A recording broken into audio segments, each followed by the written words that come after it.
রমজান মাস ছাড়া যার সব সময় ঠোঁটে গালি লাগিয়ে থাকে, মানে কথায় কথায় গালি, এমন ছিল দেখবেন রমজান মাস আসলে মুখটাকে কন্ট্রোল করার চেষ্টা করে।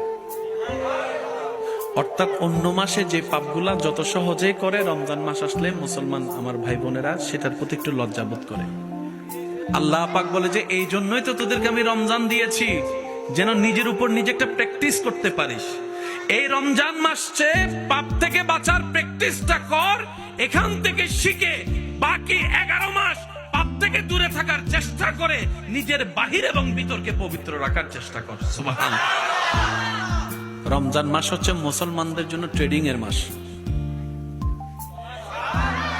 আচ্ছা, রমজান মাসে অফিস খোলা থাকে কি থাকে না, চাকরি থাকে কি থাকে না, ব্যবসা থাকে কি থাকে না, দোকান থাকে কি থাকে না, রান্না বান্না থাকে কি থাকে না, এত কিছু যা আপনার 11 মাস থাকে তাই রমজান মাসে থাকে।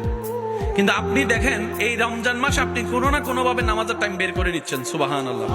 কোনো না কোনো ভাবে আপনি রান্নার টাইম বের করে নিচ্ছেন, সুবহানাল্লাহ।